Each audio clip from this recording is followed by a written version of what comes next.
Hello, excuse me. We're kind of back to back here. We want to get rolling.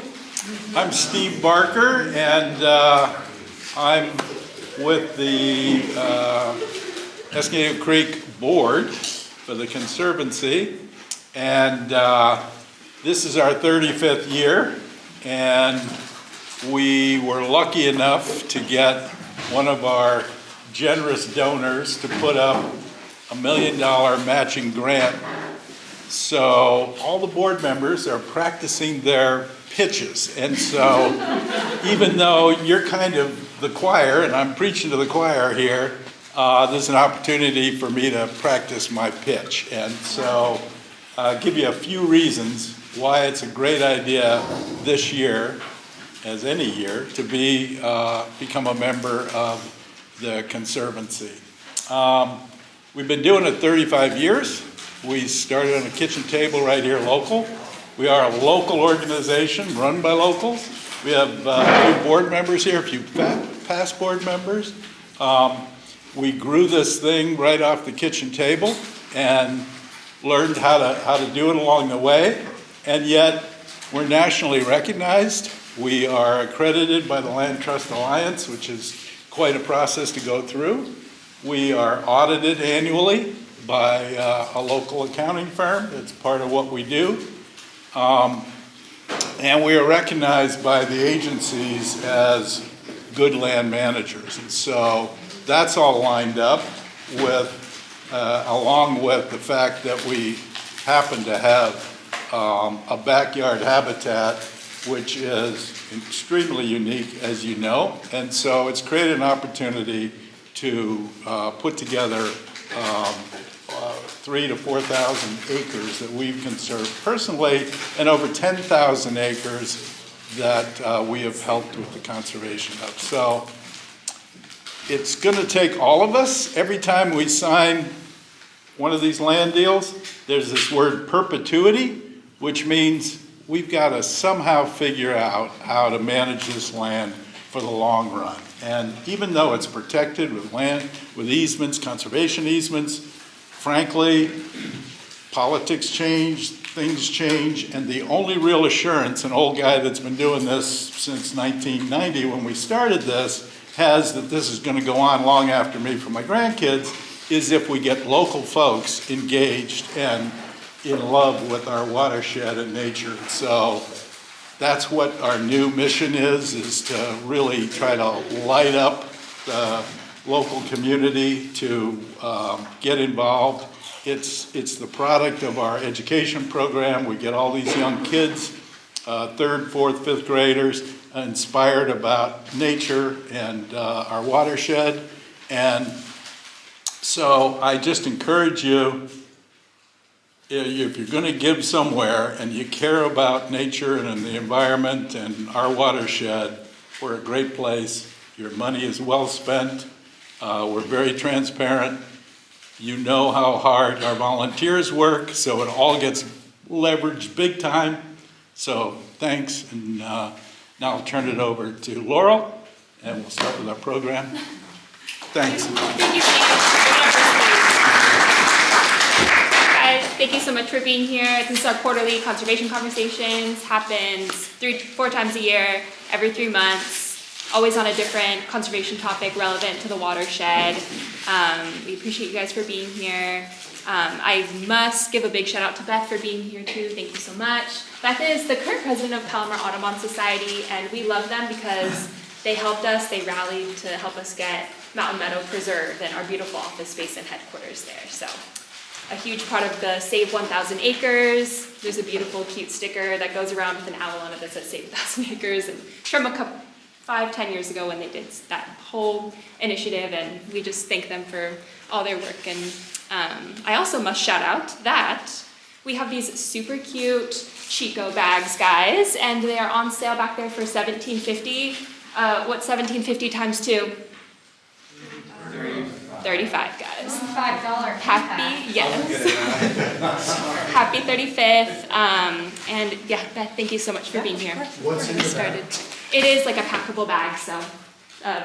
It's a shopping bag. Yeah, Oh. shopping bag. Thank you. Yeah, of course. Well, thank you for having me. As she said, my name is Beth Pearson. I'm the president of the Palomar Audubon Society. I'm also a professor over at Palomar College. They're unrelated. They're just both named after the mountain. And certified nature nerd. I have to say in full transparency, I am not a trained ornithologist. My background is actually marine biology, particularly seaweeds. And then I have quite a bit of coursework in botany. In fact, I just brought my botany class here a few days ago, or I guess it was a week ago. But I took up birds as a hobby and have learned a lot about them because if you take up birds as a hobby, it becomes obsessive and then you know a lot of things about birds. So I was asked to give a talk. I'll try to, give you a little bit of a conservation focus, but I thought just to introduce the birds of San Diego County first. So, but first we have to talk about the plants. So, San Diego is an incredibly diverse county, and we have a number of different plant communities. This is a map of those, and I'm sure that text is a little bit too small, but here are some of the more dominant plant communities in San Diego County. We do have around 13 depending on how you describe them, but Elfin Forest is home to some of these, in particular coastal sage scrub, riparian, chaparral, and oak woodlands. But if you're exploring the county, you can get into these other kinds of plant habitats as well, or plant communities. And it's because of these rich plant communities that we have a rich number of birds that occur here in San Diego County.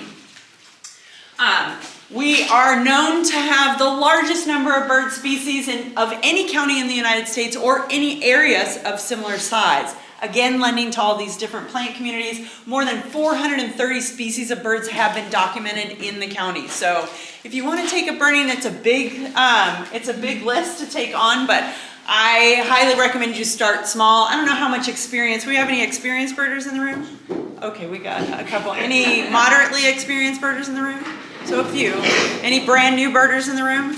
Any bird-averse people in the room? Okay, so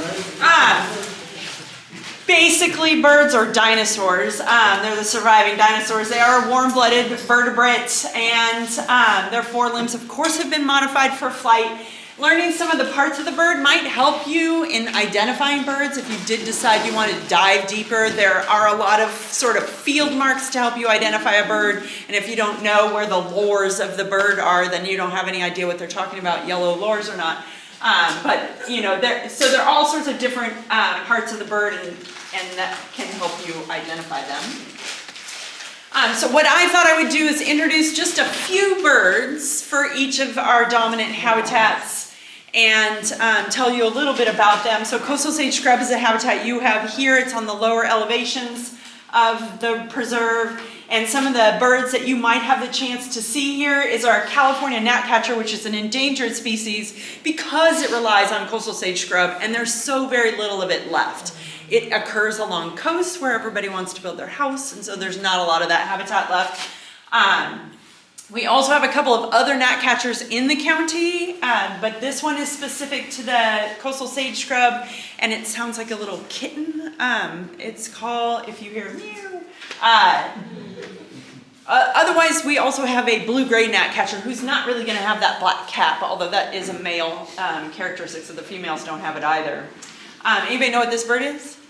That's a cow thrasher, singing at this time of year, so they are really pretty noticeable when they're out and on top of the bushes singing. They've got a really, long decurved bill, and anybody know this one?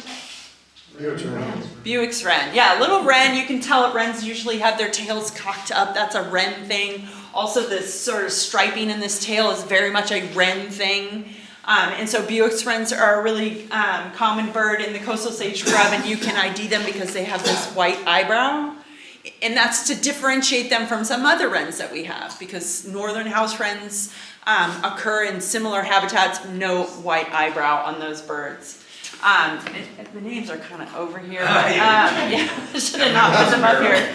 But this is not a house sparrow. This is a rufous crowned sparrow, and so this is a very cool bird. I heard one here just recently, so they are going to occur a little bit higher up on the slopes, but that's a really cool shy bird, and they're singing right now. So birds sing only during while they're setting up territories and trying to draw in mates, and then the other parts of the year you may not hear them at all. But you're lucky right now because this bird is singing.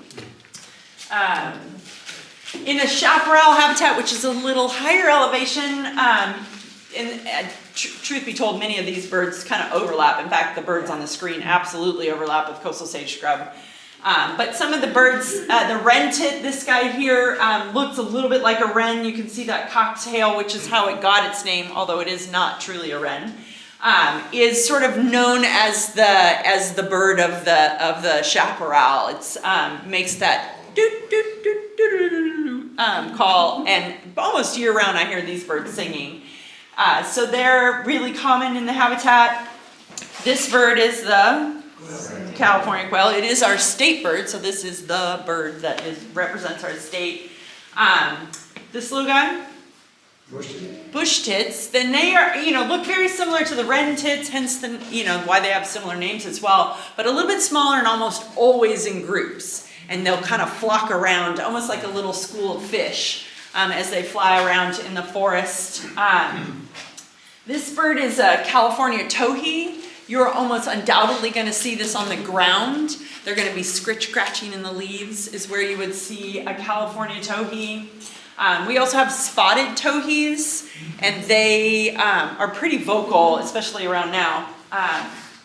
But they have some very noticeable markings. A red eye, and then they're black with some orange and stripes. And then this bird is a scrub jay. It's one of the many corvids that we have in San Diego County. And corvids are things like crows and ravens. So the jays are related, and just like the corvids, very intelligent birds. My neighbor trained one to come take peanuts out of his hand. I don't support that, but it is cute. We also have riparian areas here in the Elfin Forest Reserve, with the water running through here and the trees that are associated with that. And these riparian areas are home to some very specific birds. This yellow bird, anybody know what it is? Yellow bird. The yellow bird. I should have put the names on here.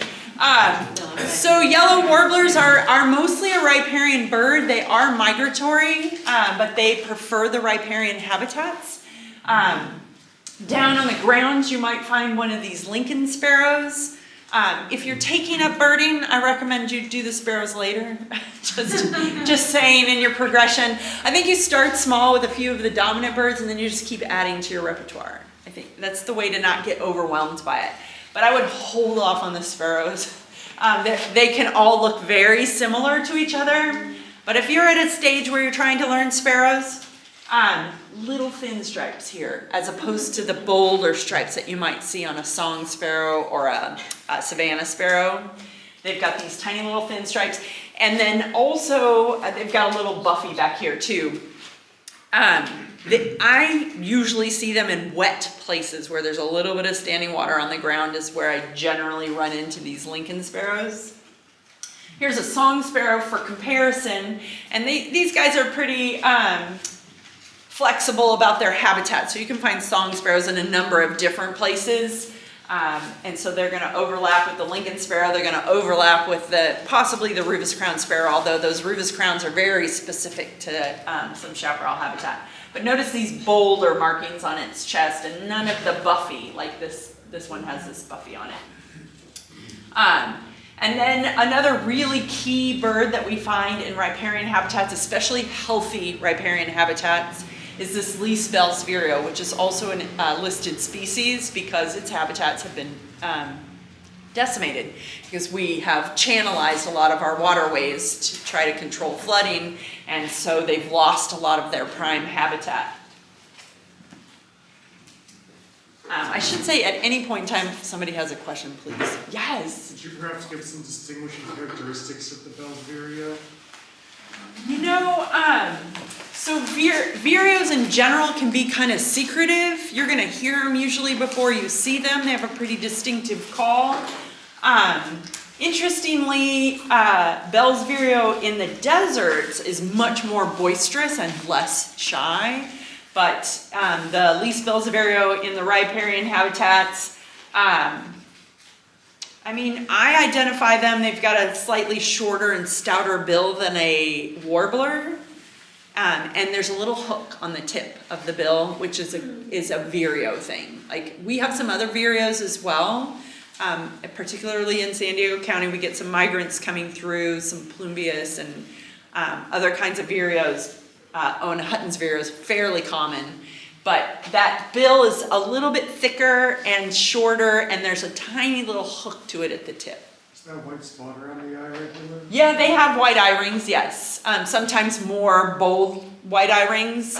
Sometimes, I don't find the Bell's vireo to be as bold as like a plumbeous vireo would have. Those eye rings are really obvious. This one, I don't pick it up in the field as often. The eye ring.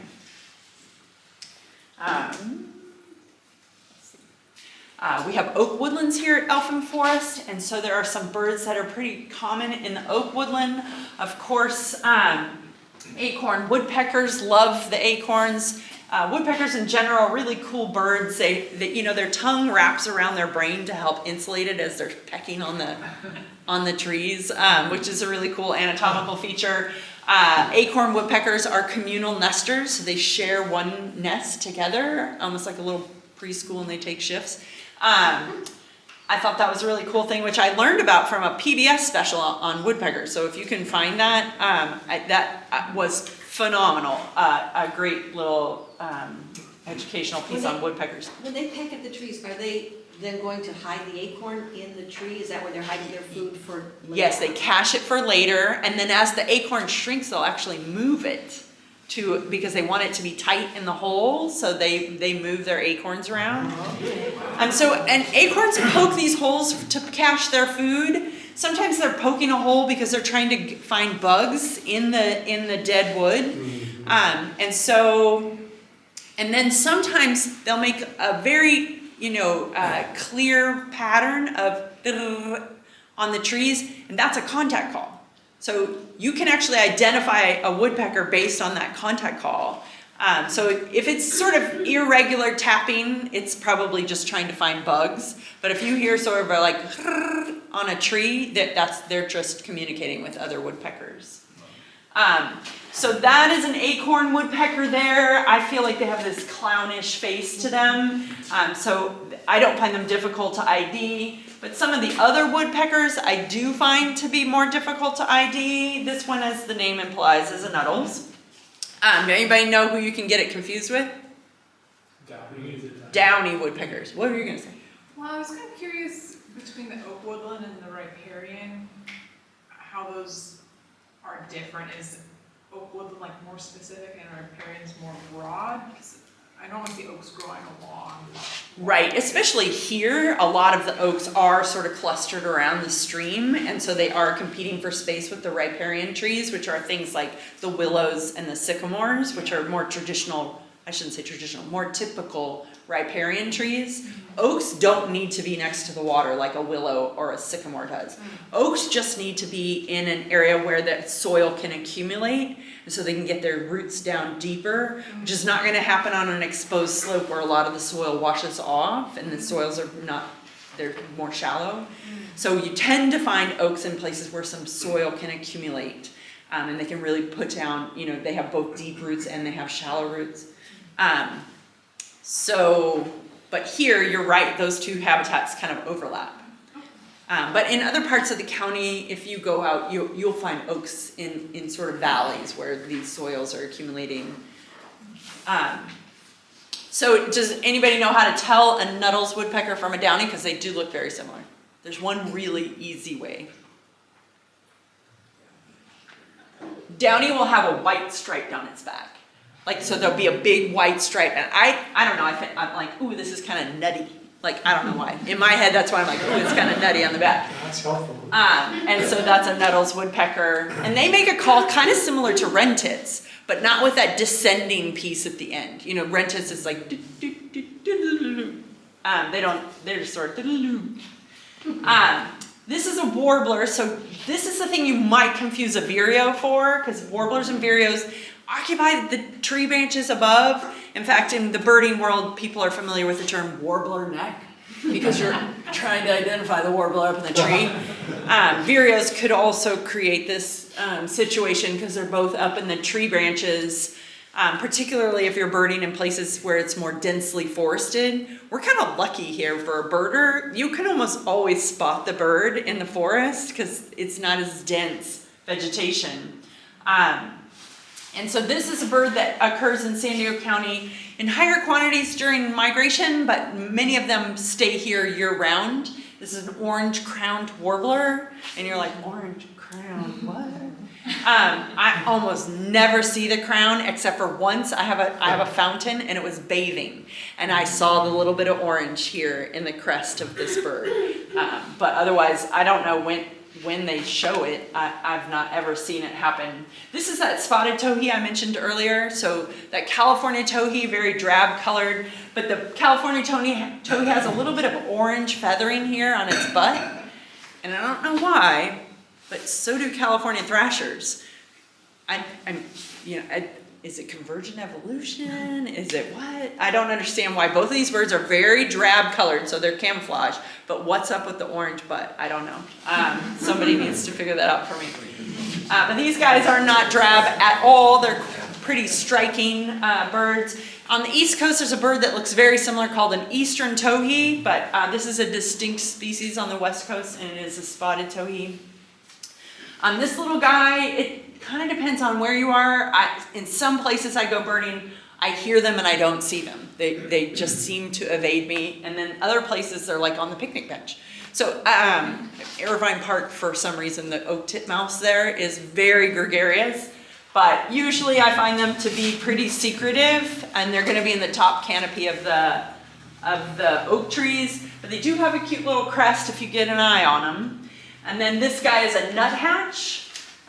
He's going to be on the trunk of the tree and probably climbing down the trunk of the tree and looking for insects in the bark there. Is it a type of woodpecker? No, but they do peck. They do kind of go for insects in the bark. So they've got a few, like sometimes you'll hear pecking and you think it's a woodpecker, and it ends up being a nuthatch. We have other nuthatches if you get up higher, like up into the mountains. We've got a couple other species, but down at these lower elevations, they're almost always white-breasted nuthatch, except for 1 year. There were all these any birders remember this? There was a year there were red-breasted nuthatches everywhere, and they sounded like little clown cars, like everywhere. They were here. I heard them here. I heard them on Double Peak. I heard them everywhere. Now, there aren't really grasslands here that I know of in the park, at least none of the trails I've been on. Have I seen any grassland areas, sort of open grasslands? But San Diego County does have them, and these are a few of the birds you might have a chance to see. Highly recommend Ramona grasslands if you've never been. I don't have golden eagles here, but you can see golden eagles out at Ramona grasslands and ferruginous hawks. I mean, there's some really cool raptors out there. This is another sparrow, but thankfully he's got these really pretty noticeable markings on the face that make him stand out, and so that's a lark sparrow. We have a number of different flycatchers that occur in San Diego County, but this is a Say's phoebe, which is a type of flycatcher. So flycatchers do a really interesting thing. They usually kind of perch up somewhere looking for bugs, and then they'll swoop out, grab a bug, and then come back to their perch. And they'll swoop and then come back. And so sort of classic flycatcher behavior. Say's phoebes. In your backyard, you might have black phoebes. They're kind of black on the back and white on the belly. Close relatives, but also a flycatcher.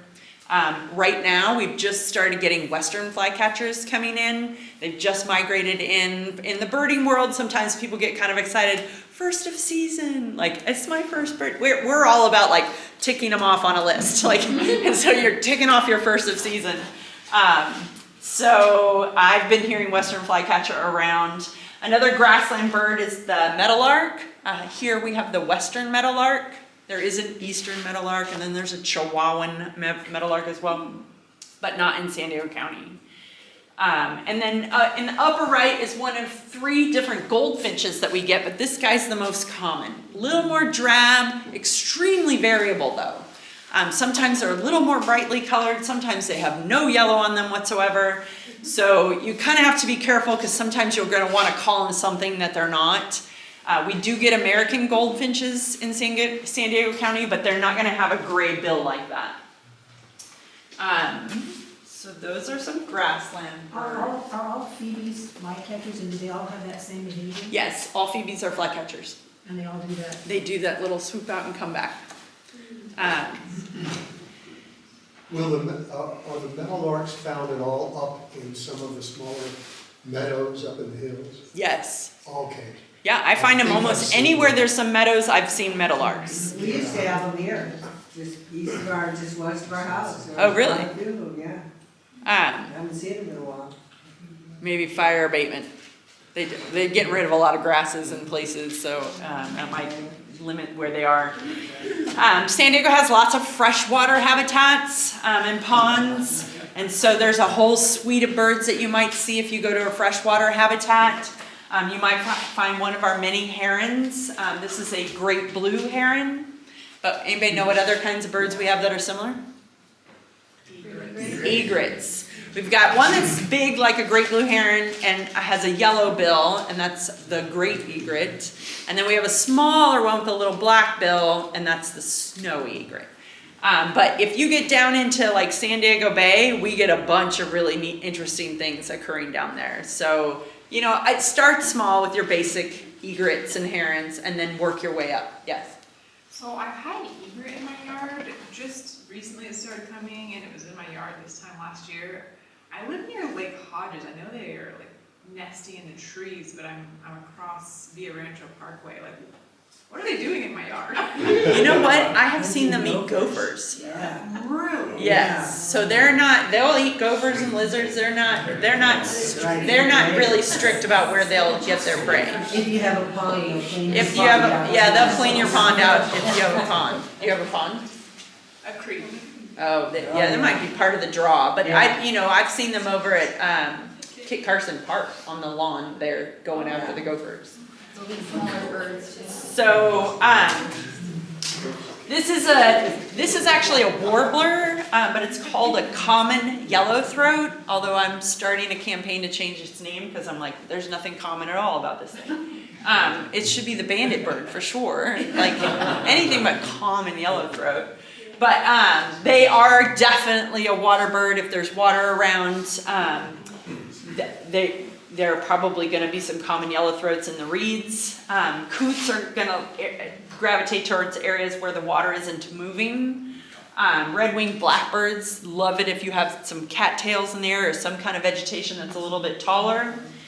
This is the ever-present mallard duck, just as a representative of the ducks. But we have a lot of different duck species in San Diego County, and they're not terribly hard to figure out. Like if you were going to start with a group of birds and you wanted to like know a group of birds, ducks are not that hard. So, well, the females are. Yes. The females usually hang out with the males. So I thought I would also talk about particular kinds of birds. I put up some raptors, and then there's a turkey vulture here. It's not technically a raptor, but It's a soaring bird. You might see it in the sky, soaring with other raptors. And so these are a few of the more common raptors, certainly common here in Elfin Forest. We do get a few that migrate through. In fact, this time of year, ferruginous hawks are migrating through San Diego County. But our largest of the hawks is going to be the red-tailed hawk. Key thing about red-tailed hawks in the sky, they've got this leading edge that's dark along their shoulders. It's called the patagial line. And that's because they can vary. They can be dark, they can be light. You could see the red tail, you might not see the red tail based on the lighting. But if you see that leading edge and it's dark, it's a red tail. Other raptors that we have, these are a little bit smaller. This is a Cooper's hawk. There's another one that looks really similar. I took a birding class actually at one point in time, just like from an Audubon group, and she forbade us from trying to ID a Cooper's versus a sharp-shinned hawk. Yeah. The two of them are really similar, and she would, like, we'd be on a field trip, she'd hear somebody like talking about like, oh, I think maybe it's a Cooper. She's like, we're not doing that. Okay. She was hardcore. This woman, like, you were not allowed to like make noises in her class. Like if your paper ruffled, she was on you. And I loved her. She was amazing. She was a retired chemistry professor, like just doing it out of her home just because she wanted to spread bird knowledge. And on the field trip, like there was no chit-chatting. What's one difference that you can tell us between Okay, Sylvia, I'm so sorry. So one of the things that I've noticed is that you see how this is head kind of sticking out from these shoulders? A sharp-shinn's a little more retracted here. It would be back a little bit more. Right next to each other. Yeah, they're really tough. See how that's a little rounded right there? Sharp-shin's a little more squared off. If you see them sitting on a branch, sharp-shins kind of look a little bug-eyed. And Coopers look a little more mean. But both of them could be in your backyard picking off birds from your bird feeder. Like they are predators, they love backyards, they love to pick off other birds. I'm kind of a burgeoning birder, so excuse all my questions. But, I'm here for it. I see the crows attacking the hawks in my yard. I would think a hawk would be kind of apex predator. Why are the crows attacking all these hawks? So if the hawk's anywhere near where they're roosting, they just mob them and get them out of the area. So they're just, yeah, you would think that the raptors could just pick them off. I see mockingbirds mobbing a hawk. Like, for being this big in the talons and all that, they're kind of wimps, it seems. But I don't know enough about bird behavior to say more about it. The other raptor that we get is red-shouldered hawk. And so one thing in the sky, these guys are going to have a long tail in the sky, sharp-shins and Cooper's hawks, compared to any of the other raptors. So if you're seeing a long tail, it's a Cooper, it's sharp-shin. Unless you're really, really lucky and you're up in the mountains somewhere, maybe it's a goshawk. I've never seen one, but they're also closely related and look similar in the sky, but yeah, no, you didn't see a goshawk. These are red-shouldered hawks, so they are a boodio, we would say, in birding, and they're the same genus, and they have sort of a similar profile in the sky, but this very banded tail, and then also the reddish on the chest. Unless they're juvenile, they might not have that. And then we have turkey vultures all the time, soaring in the sky. They've got the black leading and then the white behind it. If you have them in the right lighting, if you don't, you're not going to see that. We do have a bird around here that looks very similar, though very difficult to tell apart, but it would have a white band back here. You may know what that is? Zone-tailed hawk. We're extremely lucky to have them, but they've been roosting at the safari park.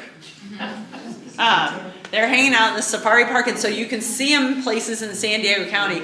They are a spot on, almost identical to a turkey vulture, and somebody suggested that they do it because turkey vultures are scavengers, but the zone-tailed hawks are predators, so they're just sort of like, oh, I'm just a turkey vulture. And so that may be how they're tricking their prey, is this camouflage of mimicry.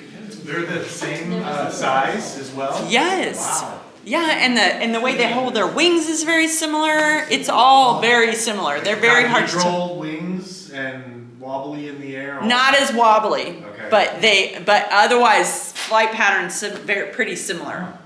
Yeah, How am I feathers gonna on pick their it head. up? The difference? They do have feathers on their head. So if you see the red head, you've got a turkey vulture. A featherless red head, it's a turkey vulture. And then I think they might also have yellow feet, I forget. But, you know, when they're soaring way up there, the thing I just look for is the white band on the tail. Let's see who else. Hummingbirds. We have lots of hummingbirds in San Diego County. These are our three most, common hummingbirds. We have a few others that visit us.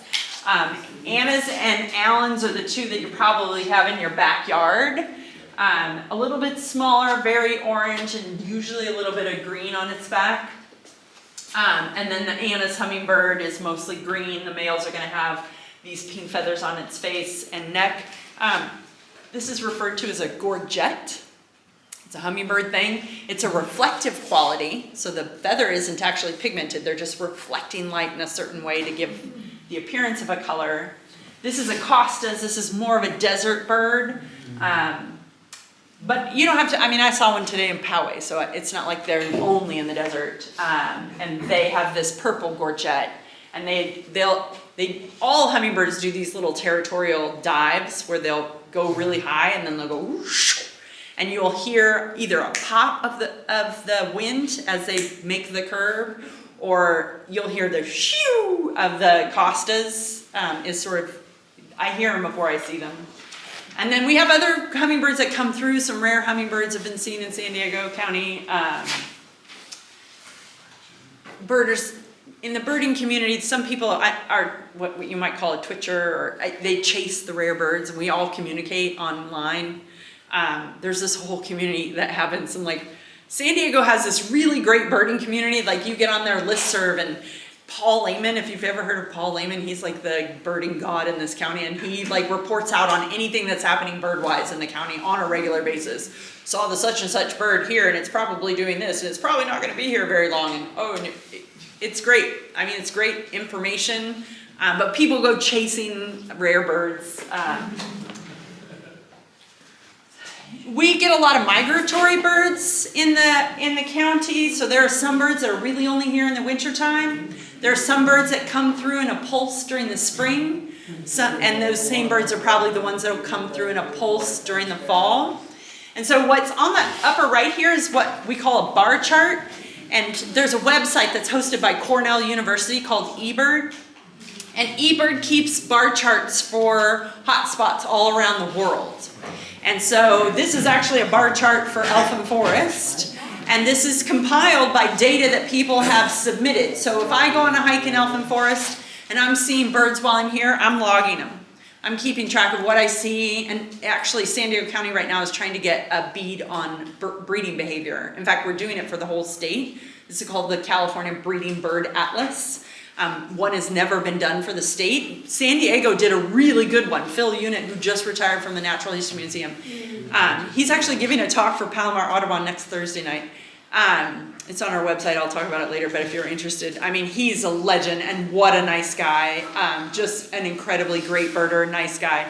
But he did the San Diego Breeding Bird Atlas. So the birding community is trying to help right now. So we're all logging our birds, and we're trying to log breeding behavior if we can. Like, did we see it carrying nesting material? Is the bird singing in suitable habitat? Did we see nestlings or fledglings? And so there are codes you can put in. Or you can just do a basic bird list. I saw this, I saw this, I saw this, I saw this. You're helping to contribute to the data set, which is used by scientists to track migrations and trends.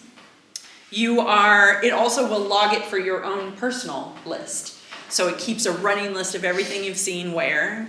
So, you will know, like, you've seen X number of birds in your lifetime. It'll keep a running list for you. So the other cool thing about those lists is if you're birding with some other people, you run one list for the both of you and just put their username on it. And now it's downloaded to both of your lists. But you can also just explore. You don't have to be listing to look at these lists. I said list about 7 times in one sentence. you can just mine the data. And so I find this useful if I'm traveling and I'm in a place I've never been. I'll go look at the hotspot data and see, well, what do they see there? What should I be looking for? Maybe I'll look at my bird book and be like, ooh, they have white-throated sparrows here. How do I know it's a white-throated sparrow? And I'll look at the field marks, and then when I go for a walk or something, I'll look for that bird. One thing I put this here for is to kind of make my point about this migratory thing. So here's a bird that's here for the winter time and then books it out of here for the summer. So just not seen during the summer months, but here all winter long, very abundant in the winter time. That's the yellow rump warbler. Whereas this bird here, this is a Wilson's warbler. We have a pretty long pulse here in the springtime, and it's been sighted here in the fall. So you see this fall and winter migration of that Wilson's warbler. Western tanagers are also a migratory bird. People are already picking them up here in San Diego. So in the birding community, everybody's like, ooh, I saw this, I saw that. So it's kind of like, ooh, spring migration is happening. Today I saw a lazuli bunting, my first one of the season. That's an indicator of spring migration, which for me is just like a fun little time because you got all these little gems popping up. And they're very colorful, the warblers are. I'll show you a few pictures. And then you have sort of year-round birds. The orange crown warblers are here pretty much year-round. And then the black-headed grosbeak comes in the spring and kind of hangs out for a little while. I had them here when I was on a walk just last week with my students. They're singing, it's sort of like, and very boisterous out here in Elfin Forest. So I have a tool for you to help you ID things. But it's fun because you can hear them right now, and they just got here. So those are some of the winter migrants. Thrushes also come here in the winter time. Are they not on this list? Oh, I must have cut it a little too much. But they're a winter migrant. Ruby crown kinglets. Unlike the orange crown, this guy will show his crown, especially if he's irritated at you. And he'll flash this little red set of feathers on his head. That's that yellow rump warbler. They're very variable. So they can be drab looking. There can be some really strong contrasting coloration to them. They can act like flycatchers. They can act like sparrows on the ground. Like yellow warblers mess with me all the time. White-crowned sparrows are also a winter bird. They come here in the wintertime. They're not on the chart here, but they come in the wintertime similar to these yellow rump warblers. I went for a hike today, I didn't hear any. So I think they're finally gone for the year, but they're kind of a bird. Sometimes people go, oh, I don't like it in Southern California. There's no seasons here. I'm like, you're not paying attention. Like, we have seasons. Truly, you guys know, like, you're all naturalists. Like, there's seasons, you just have to pay attention. Like when I see a white-crowned sparrow in the wintertime, I'm like, oh, they're back. Like, welcome back. How was your summer? I mean, there's some real signs of change of the seasons. Spring and fall migrants. These spring and fall migrants, as I mentioned, they're like little gems. They're super colorful, some of these birds. This is some people say lazuli, some people say lazuli. I'm not sure what's the right way, but come on, that's not doctored in any way. They're that bright. Had my first one today, singing over in Poway. I was hiking. Western tanagers are just starting to show up. They're kind of a bright yellow bird with some red on its face. They're going to hang around for a little bit, and then they're going to book it up into the mountains, where they'll stay all summer long. This is a riparian bird, Wilson's warbler. Real easy to get them mixed up with a yellow warbler, but they've got that black cap. This is that bird that I mentioned is like the sing-songy right now. It's a black-headed grosbeak. This is also a spring and fall migrant. It's another type of warbler. It's a Townsend's warbler. They're usually a little bit higher up in the trees. So warblers have some, places like Wilson's warblers, maybe a little lower, but Townsend's a little bit higher in the trees. I want to talk a little bit about bird conservation. So birds are in trouble. We've lost so many birds in San Diego. Something like it's 25% of the birds have been lost since the 70s. Like 25%, like 3 billion birds. It's in the billions. I just don't remember if it was 3 or 5 billion, but And a lot of that is habitat destruction, so birds occur in really good habitat. One of the things I tell people about why I'm a birder is I'm a little obsessive about it because it's kind of fun. It's like treasure hunting to me. If you've ever played Pokemon Go, it's like Pokemon Go in nature, just saying.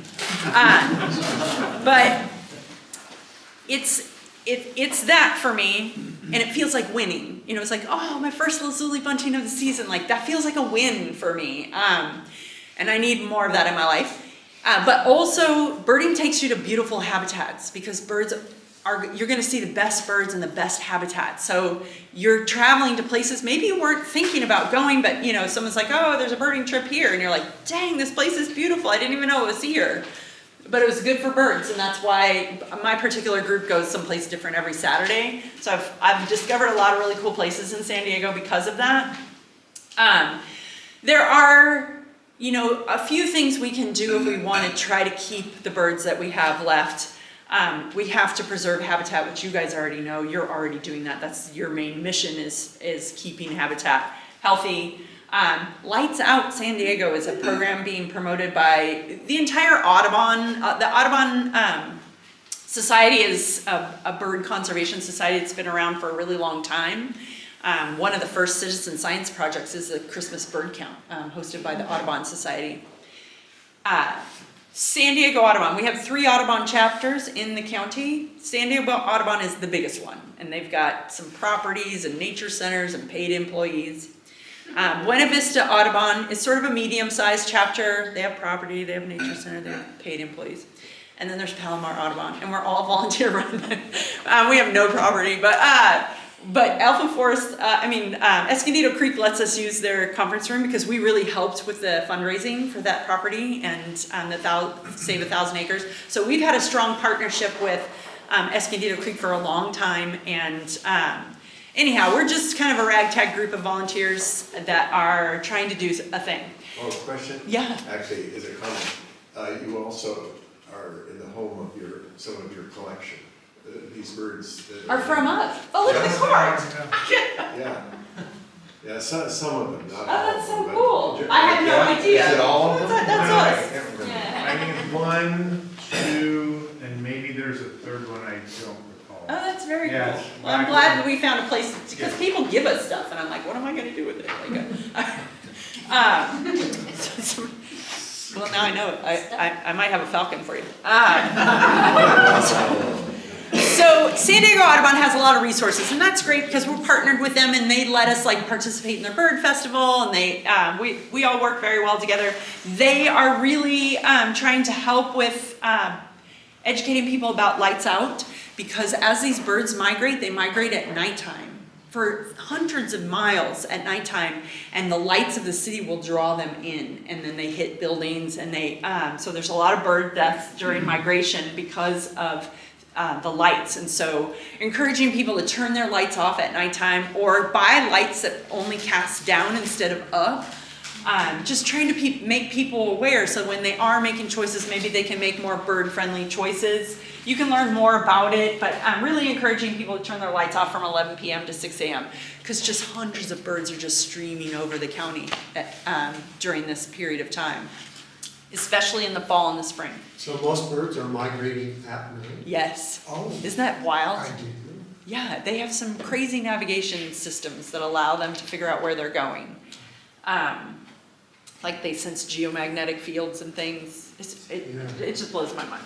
Do you know why they're attracted to the lights? I don't know that. I mean, it might look like water to them. So they are looking for just shelter in the trees around water, and that might be, but I don't know that. I'm just guessing at that.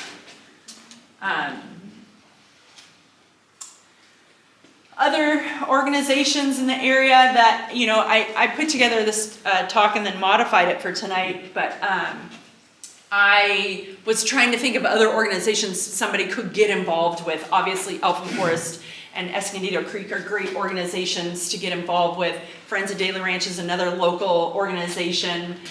You guys have a Creek to Bay event here. That's a bigger San Diego County-wide event that really draws in a lot of volunteers and makes people aware of how your trash is making its way to the oceans through the creeks. I have been participating in that for ages, first with the Girl Scouts and now on my own. There's some bird conservation organizations. Of course, Audubon is sort of the long-standing organization, has a lot of community chapters. American Bird Conservancy, Nature Conservancy is a really great organization for preserving lands. And then Cornell. So Cornell is a university, but it's really well known for their ornithology program and for their, I'm going to talk about some apps. There's some very useful apps. eBird is hosted at Cornell, so that site where you can log your birds. You can have an app on your phone and just log your birds there. It'll also track your hike, like where you went. But they have some other useful tools. I put together a list of tools. You know, of course, if you want to get into birding, you're going to need a pair of binoculars, but you can get in with a decent pair of binoculars for about $200. There's some really good ones, and you can easily find some ratings on binoculars. As you get more into it, you might want to invest a little more into your binoculars because you do get a little bit more for your money as you go up in price. If you're really into birds at the shore or water birds, a spotting scope can be really helpful. Getting a good bird guide, there's lots to choose from. Merlin and eBird are two apps. They're both hosted by Cornell. And I have another slide to talk a bit more about that. And then you can get involved with a birding group. Like if you're new and you're like, oh, I'm kind of interested, but I don't know. Like Palomar Audubon, for example, we have a website. We keep a list of all of our field trips. You don't have to sign up. Anybody's welcome. Any level of birding is welcome. The group will help you figure things out. Like you don't know what you're looking at, they'll help you figure it out. So that's a good way to get into it, especially if you're like, I don't even know where to start. So that could be a good way to do that. As I mentioned, Merlin is one of the apps that Cornell hosts. This can help you identify your bird. So let's say you saw a bird in your backyard, you don't know what it is. They'll say, well, how big was it? Is it as big as a goose? Is it, a tiny little songbird? And what were the main colors? What was it doing? And then it's going to give you some pictures of some options. Like, was it this bird, this bird, this bird? Like, it'll give you its best guess. It also has this amazing little tool, Sound ID. Like when this came out, I'm like, what? This is like magic. If you know what Shazam, was it Shazam that could identify a song? That's what this is for birds. You can put that little microphone on and let it like record the bird that you're hearing singing, and it'll tell you who it's hearing. I find it really cool. I've also tried to really learn the bird songs, but this has kind of helped me reinforce what I know and add to what I know. Because I'm like, oh, that's who's singing. Yeah. Have you found the sound ID to be accurate? Not always. When it first came out, it was suggesting some really wild birds. I'm like, that is not the bird I'm hearing. But they must have changed it. I don't know if do you use it? Sound ID? You're my only experienced birder in the room, I think. If there's a mockingbird in the area, it will confuse. Mockingbirds, of course, mock other birds. So it'll say, oh, you're hearing a cactus wren. I'm like, no, I'm not. That's the mockingbird imitating the cactus wren. So yes, it does that. But when it first came out, it was really inaccurate. I think they've really tinkered with some things, and I've not seen as many mistakes as I saw initially. It's pretty good. And sometimes you're like, what's that bird singing? And it's, it'll start listing out the birds that it's picking up. And it's like picks up 7 different birds, and I'm like, what? So then I just start listening a little more closely. I'm like, oh yeah. And then the other cool thing it'll do is as it's recording, when the bird repeats its song, the name of that bird lights up on the list. Right. So it's telling you, I'm hearing it right now. I'm hearing it right now. And so, I don't know, I just think it's really neat. And you're like, wow, there's like 9 different birds singing right now. And some of it's just little peep, that you would, the sparrows do this little seep thing. How you can tell one from the other, I don't know. There are people that can, but I'm not one of those people. So that sound ID is really helpful in IDing birds. I don't know if I have, this is the eBird app. Also hosted by Cornell, but a totally different app. This is the one for logging your birds. So you would, hit start checklist. It's gonna ask you where you are. Well, that's not the screen. It has sort of a location, and will try to get you to put your list on a hotspot. So like if I'm hiking here, it's gonna suggest Elfin Forest for me. And so I'm gonna want to add my data to that data set because that informs decisions and science, and it's great for tracking trends. And then it'll give you the most likely birds that you're likely to see in that location, which also is helpful because you're like, well, I mean, maybe it says such and such sparrow, but that's going to be a rare bird if I claim that I saw that. So I'm gonna, if I think I'm seeing a rare bird, I'm gonna pay a little more close attention to the details to make sure that I am actually seeing something I'm about to say is a rare bird here. If you log a rare bird and you don't have, they're eBird, please. Listen, some people, I don't care. I'm like, those people are volunteering their time to make sure the data's good. Some people get really offended by the eBird police. I don't get it. They are volunteering their time to try to make sure you actually really did see the thing you're claiming to see. And they're like, do you have a photo, or can you give me any other details on why you think you saw this thing? They're not going to force you to take it off your list. You can leave it there if you want, but they're not going to confirm it. And in the birding world, if it's not confirmed, it's not real. So